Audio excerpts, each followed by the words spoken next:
Terima kasih Anda masih bersama kami. Kita ke informasi pasar modal Indonesia. Pemirsa, emiten pertambangan terafiliasi Prayogo Pangestu PT Petrindo Jaya Kreasi Tbk yang berkode saham CUAN akan melaksanakan aksi korporasi berupa pemecahan nilai nominal saham atau stock split dengan rasio 1:10 di pasar reguler dan negosiasi pada 15 Juli 2025 mendatang. Adapun pelaksanaan stock split ini mundur dari jadwal sebelumnya yang pernah ditetapkan pada 10 Juli 2025. Emiten pertambangan terafiliasi Prayogo Pangestu, PT Petrindo Jaya Kreasi Tbk yang berkode saham CUAN akan melaksanakan aksi korporasi berupa pemecahan nilai nominal saham atau stock split dengan rasio 1:10 di pasar reguler dan negosiasi pada 15 Juli 2025 mendatang. Pelaksanaan stock split ini mundur dari jadwal sebelumnya yang pernah ditetapkan pada 10 Juli 2025. Aksi ini bertujuan untuk meningkatkan likuiditas saham cuan di pasar. Berdasarkan keterbukaan informasi perseroan 9 Juli 2025, dengan adanya stock split, maka nilai nominal saham cuan akan berubah dari sebelumnya Rp200 per saham menjadi Rp20 per saham.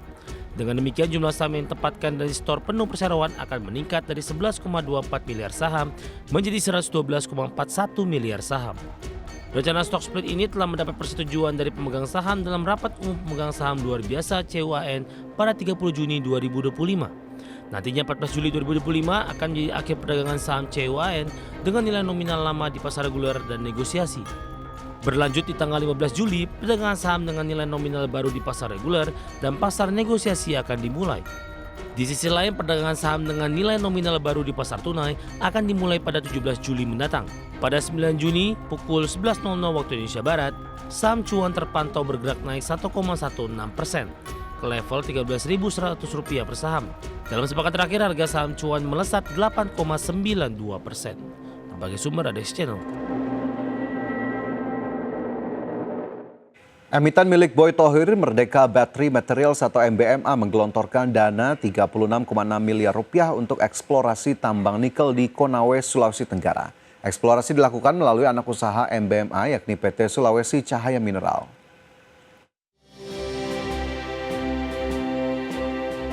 MBMA resmi mengumumkan pengeluaran senilai Rp36,6 miliar untuk eksplorasi nikel di wilayah konsesi PT Sulawesi Cahaya Mineral.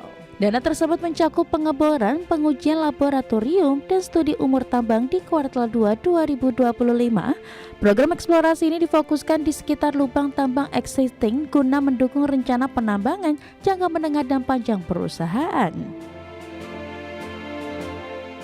Hingga Juni 2025, MBMA telah menyelesaikan pengeboran permukaan sepanjang lebih dari 20.000 meter dengan melibatkan 37 rig bor.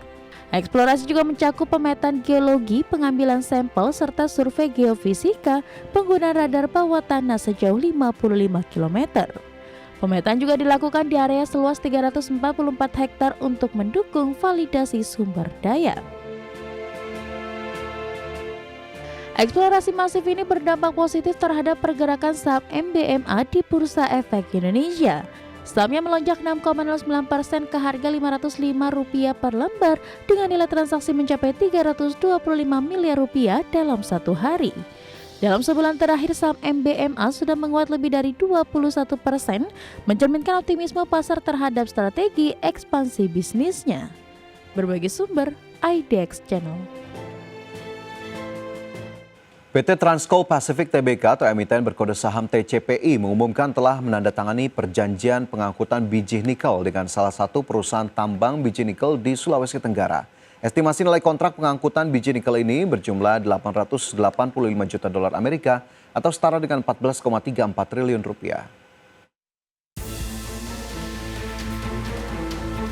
PT Transcoal Pacific Tbk emiten dengan kode saham TCPI mengumumkan telah menandatangani perjanjian pengangkutan biji nikel dengan salah satu perusahaan tambang biji nikel di Sulawesi Tenggara.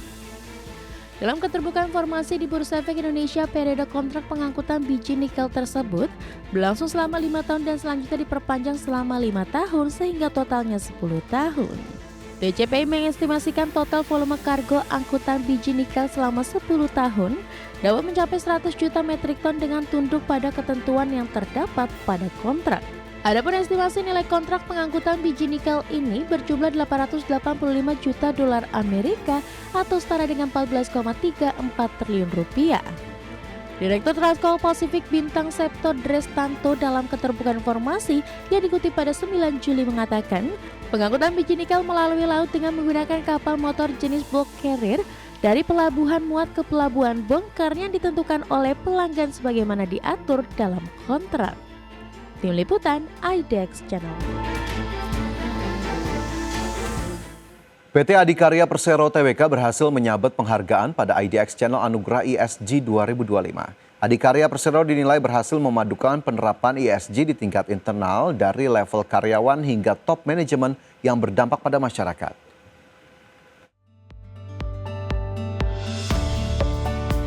PT Adikarya Persero Tbk berhasil menyabet penghargaan pada IDX Channel Anugerah ESG 2025 untuk kategori sektor infrastruktur. Penghargaan ini merupakan apresiasi atas kinerja perseroan yang telah memadukan penerapan ESG di tingkat internal dari level karyawan hingga top manajemen.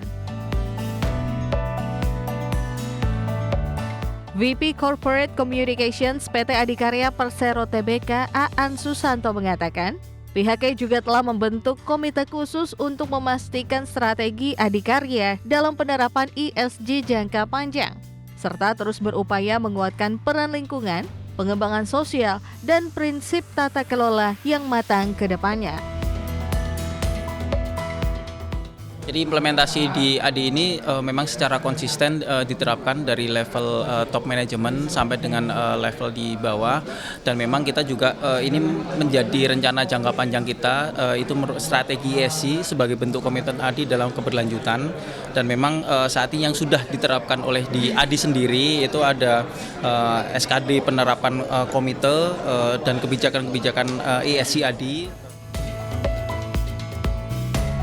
Aan Susanto meyakini IDX Channel Anugerah ESG 2025 ini akan menjadi tolak ukur bagi perusahaan-perusahaan untuk mengimplementasikan ESG serta semakin memperkuat komitmen terhadap ESG untuk pembangunan keberlanjutan.